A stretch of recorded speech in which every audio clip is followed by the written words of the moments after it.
Zaidi ya 61% ya misitu ya mikoko nchini sasa inakabiliwa na tishio kubwa la biashara haramu ya ukataji wa mikoko. Wahalifu wanatumia maeneo ya Boni na Mkunumbi kuvuna mikoko kinyume cha sheria, hali iliyohatarisha zaidi mazalio ya samaki na vilevile ukubwa wa baharini. Asasi za usalama kwa ushirikiano na shirika la misitu nchini zimeashiria na kushika doria na kuanzisha kampeni za upandaji wa mikoko, wakilenga zaidi kukabiliana na uharibifu mkuu, kulinda rasilimali muhimu kwa uchumi na maisha ya wakazi wa pwani.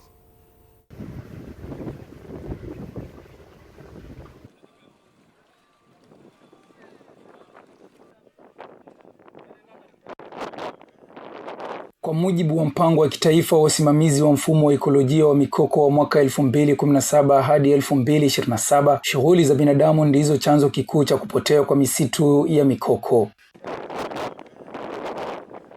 Shirika la Umoja wa Mataifa la chakula na kilimo maarufu FAO linakadiria kuwa bara la Afrika limepoteza zaidi ya hekta 500 za mikoko katika kipindi cha miaka 25 iliyopita.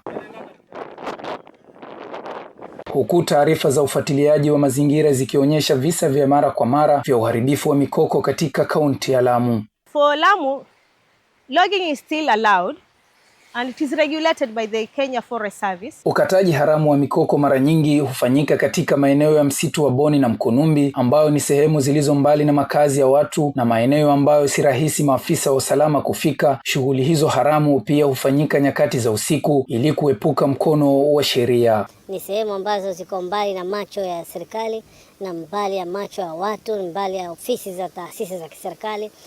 Hata ukiwasha pawaso, ukifanya zile shughuli zako, hakuna mwenye kushtukia karibu. Aliyekuwa mvunaji haramu wa mikoko, Nasoro Ali, anasema mara nyingi nguzo zilizovunwa kinyume cha sheria ziliuzwa kupitia wafanya biashara wenye leseni au moja kwa moja kwenye maeneo ya ujenzi katika kisiwa cha Lamu na mji wa Mokoe. Tunatumia njia nyingi za usafiri, tunazipandisha boti zikipita pale kwa bandari zile zetu za local bandari, tunaziteremsha hapo na hapo tunaanzisha, tunatembeza nao wakati mwingine usiku, kwa sababu mchana una taasisi nyingi. Hata hivyo, aliyekuwa mwenyekiti wa BMU kisiwa cha Lamu, Abubakar Twalib, anadai kuwa biashara hii haramu inachangiwa na rushwa katika utoaji wa leseni. Wanampatia mtu leseni yote kulingana na ile pesa yake na mfuko wake.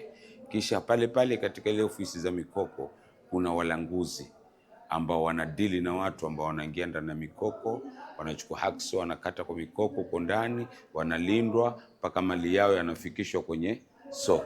Wataalamu wanaonya kuwa kuendelea kwa uharibifu wa mikoko kunatishia bioanuai, kunapunguza uwezo wa fukwe kujikinga dhidi ya mmonyoko wa ardhi unaosababishwa na bahari, na pia kupunguza uwezo wa misitu hiyo kufyonza hewa ya kaboni. Debris in the mangrove are soaked inside a muddy soil where there is no oxygen.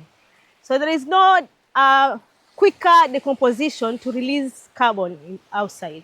So that means there is still a lot of carbon. Zaidi ya 80% ya wakazi wa Lamu hutegemea uvuvi kujipatia kipato. Wavuvi wa eneo hilo wanasema kupungua kwa misitu ya mikoko kumeathiri maeneo ya kuzaliana kwa samaki na kuwalazimu kuhama, hali ambayo imeathiri maisha yao. Mikoko itakuwa imekatwa, pia itakuwa ni kama ambao tumeondolea wale viumbe hai baharini sehemu za kuweza kupata mastara na watoto wao au wao kupata mali pa mazazi. Kulingana na afisa wa mazingira kaunti ya Lamu, Gabriel Ngige, ili kukabiliana na changamoto zinazosababishwa na kupungua kwa misitu ya mikoko, serikali ya kaunti ya Lamu inashirikiana na jamii katika mazoezi ya upandaji wa mikoko. We have had a full program with the community in Kiangwe village as a municipality, where we have educated them on the importance of conserving the forest cover, and we have planted more than 3,000 seedlings of mangroves with them. Ngige pia amefichua kuwa serikali inaendeleza juhudi za kuunda mfumo wa kushirikiana na wakazi wanaoishi katika maeneo ya karibu na mikoko, kutoa ripoti kwa idara husika ili wanaoendeleza biashara hiyo haramu wakabiliwe kisheria. Kwa upande wa idara ya kulinda misitu KFS, kupitia kwa James Mburu ambaye ni mhifadhi wa misitu ya ukanda wa Pwani, amesema kuwa wamekuwa wakiwakamata wanaoendeleza biashara hii, akionya kuwa watakaopatikana na hatia ya kuvuna mikoko bila idhini watachukuliwa hatua kali za kisheria. We have noted incidences where there is some overharvesting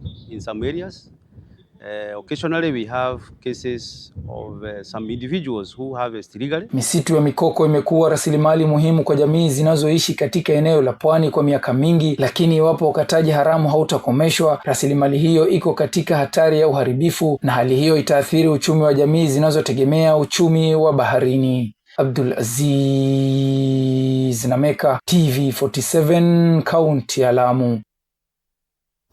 Unajua, wakati ambapo nilikuwa tunasikiza taarifa hii ambaye ni mwelekezi wangu Nick Mavindi alikuwa anauliza kwa lugha ya Kizungu, Liz, mikoko ni nini? Kamwambia ni mangroves, na najua kwamba atatenda kutafuta inakaa kwa namna gani.